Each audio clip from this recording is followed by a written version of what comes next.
I haven't done a day in the life in absolutely ages since we got back off holiday, so let's spend the day together. We started the day by taking Bert for a walk, but he was a little chunky boy and he got really tired really quickly, so we went and took him back to the house after. We then hopped on the train and headed up to London, but Ollie was in a foul mood already because all the trains were delayed and there were no seats on the train, so we ended up sitting on the floor and he was not happy because his 6'5" legs just couldn't deal with it.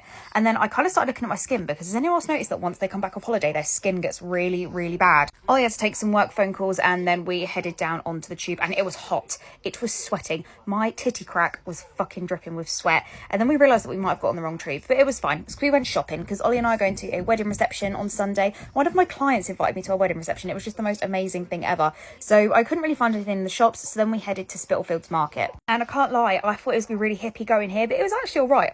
Ollie saw these clocks with Liverpool all over them and I was like, absolutely not, that is not going in our room. But then I saw this crochet stand and the stuff was really cute, handmade, and it was quite cheap. I fell in love with this two-piece, but then I was like, I've got no bum, so it won't look nice on me. And then I saw this t-shirt and I really regret not getting it. I'm so upset I didn't get it. Ollie then started whinging that he was hungry, so we went and got some pulled pork brioche buns, and Ollie had everything imaginable in his, but I just had plain pulled pork, and I can't lie, it was flavourless, but what do I expect? I didn't have anything in there. And then this is the main event. I really wanted to go to Humble Crumble. I've been so obsessed with wanting to go here for ages because I love apple crumble. I went for a more crumble topping, but looking back on it, and hindsight is a wonderful thing, I thought I should have got more of a 50-50. Had to wait ages for Ollie to decide what he wanted, but he went for shortbread with frozen custard. What sort of person gets frozen custard? He needs to get his hard drive checked. It was not okay seeing that. But then I just need a minute. It came out and it was amazing. It was so nice. If I had any kind of feedback, I would say that the apple needs a bit more flavour. Like the apple was quite flavourless, but it was still absolutely, chef's kid amazing.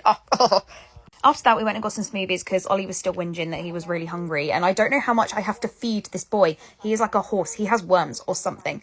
But then he saw these melons and he was like, Regan, that's what you look like after you get your boob job done. And I was like, Ollie, how dare you? I'm not an object. Thank you so much. We didn't really like the smoothies. They didn't really hit. So we ended up putting him in the bin. But then we saw this dog on the train and his name was Echo. And he was just the goodest boy ever. But then I get really upset because all I do is give dogs love and I never get any back. But they always love Ollie. So that said, we hopped back on the train and went back home.